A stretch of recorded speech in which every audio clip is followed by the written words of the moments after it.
आज आपण समृद्धीज किचन कट्टाच्या किचनमध्ये बनवत आहे मेथी आणि बाजरीच्या पिठापासून तयार केलेले खुसखुशीत असे पराठे। मस्तपैकी थंडी पडलेली आहे, मग अशा थंडीमध्ये शरीर उबदार आणि गरम राहावे याकरता बाजरीचे पदार्थ आहारात नक्की घ्यावे। बाजरीमध्ये प्रोटीन तर भरपूर प्रमाणात असतंच, पण बाजरी ही ग्लुटेन फ्री असते आणि पचायला देखील एकदम सोपी आणि साखर देखील नियंत्रित करते। म्हणूनच बाजरीच्या पिठापासून पौष्टिक असे एकदा तयार केले आणि आठवडाभर खाऊ असे पराठे करणार आहोत।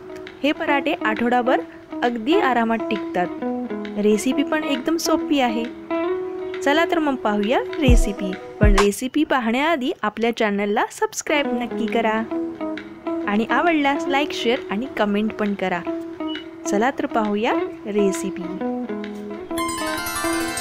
बाजरीच्या पिठापासून पौष्टिक असे पराठे तयार करायला सुरुवात करूया। त्यासाठी आपण इथे एक भांडं घ्यायचं आहे आणि या भांड्यामध्ये आपण 1.5 बाउल बाजरीचं पीठ घेणार आहोत। हे मी एक मोठं बाउल घेतलेलं आहे, त्या बाउलचं मेजरमेंटसाठी वापर करणार आहोत आणि त्या हिशोबाने आपण 1.5 बाउल बाजरीचं पीठ घेणार आहोत। आता याच्यामध्ये थोडं बाइंडिंग यावं यासाठी आपण घालत आहोत अर्धा बाउल गव्हाचं पीठ। गव्हाचं पीठ घातलं म्हणजे बाइंडिंग छान प्रकारे येतं। थंडीमध्ये शरीर उबदार आणि गरम राहावं याकरता आहारामध्ये बाजरीचा समावेश नक्की करावा। आता याच्यामध्ये आपण घालणार आहोत अर्धा चमचा भरून हळद। आता याच्यामध्ये घालूया 2 चमचे भरून तिखट। तिखट तुम्ही तुमच्या सोयीनुसार इथे घालू शकता।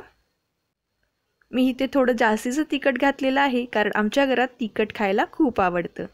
आता तिखट घातल्यानंतर याच्यामध्ये आपल्याला घालायचं आहे चवीनुसार मीठ। आता घालूया अर्धा चमचा भरून जिरा पावडर।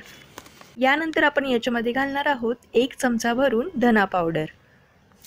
आता याच्यात मी घालणार आहे अर्धा चमचा भरून गरम मसाला।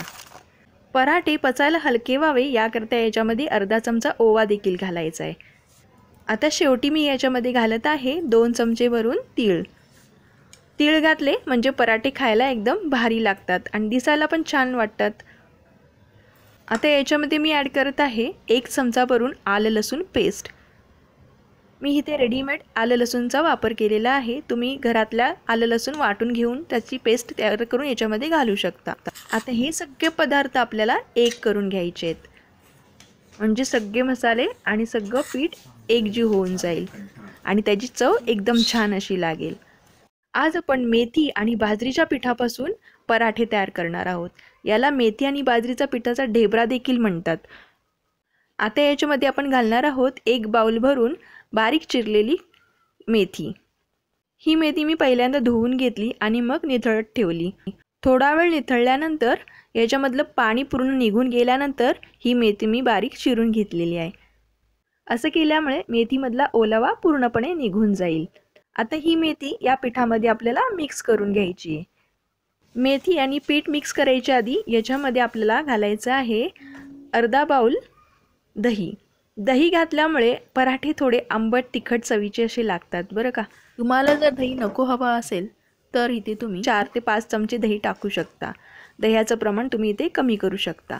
आता हे सगळं पदार्थ आपल्याला मिक्स करून हे पीठ चांगलं मळून घ्यायचं आहे। इथे मी पाण्याचा उपयोग अजिबात करणार नाही आहे, हे दही घालूनच हे पीठ मी चांगलं मळून घेणार आहे। दही न घालता इथे तुम्ही पाण्याचा वापर करून देखील हे पीठ मळू शकता, पण दही घातल्याने हे पराठे चवीला अप्रतिम असे लागतात। आता हे पीठ आपण चांगलं मळून घेऊया। तुम्ही इथे पाहू शकता पीठ आपलं मळून झालेलं आहे। मस्त असं पीठ मळून घेतलेलं आहे आपण इथे। आता या पिठामध्ये 2 चमचे तेल घालायचं आणि पीठ चांगलं मळून घ्यायचं। इथे आपण तेलाऐवजी तुपाचा देखील वापर करू शकतो। तूप घातल्यामुळे चव अशी रिच अशी येते। पीठ चांगलं मळून घेतल्यानंतर याचे आपल्याला गोळे करून घ्यायचे आहेत।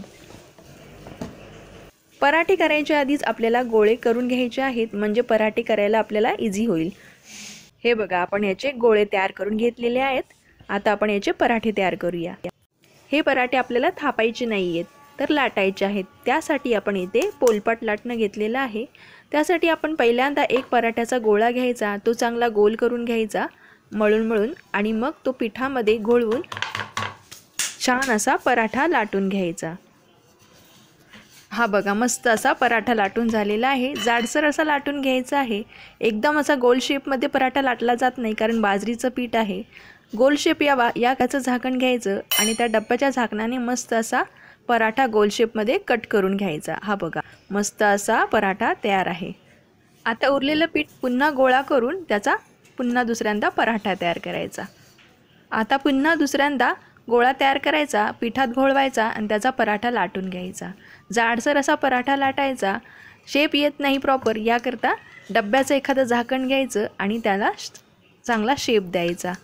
डब्याच्या झाकणाच्या सहाय्याने हा पराठा चांगला कट करून घ्यायचा, म्हणजे गोल असा प्रॉपर शेप येतो।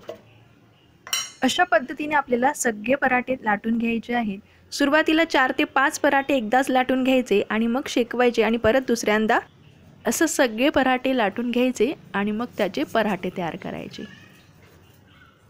हे बघा, पहिल्या बॅचमध्ये आपण 4 पराठे लाटून घेतलेले आहेत।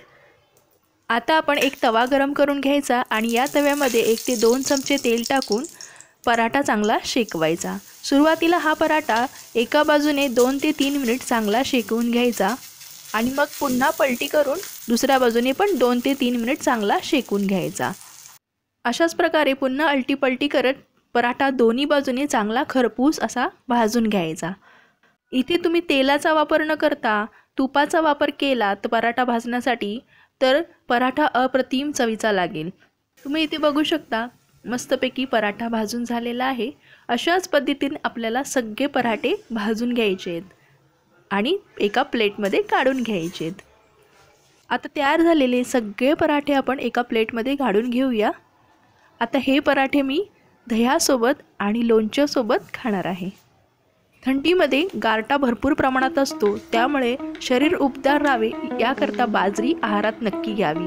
मग बाजरीपासून काय तयार करायचं असा प्रश्न पडतोच। मग अशा वेळेस असे बाजरी आणि मेथीचे जर पराठे तयार केले तर खूप भारी लागतात आणि शरीर उबदार राहण्यासाठी देखील मदत करतात। म्हणून असे पौष्टिक असे पराठे, बाजरीचे आणि मेथीचे पराठे तुम्ही देखील ट्राय करा।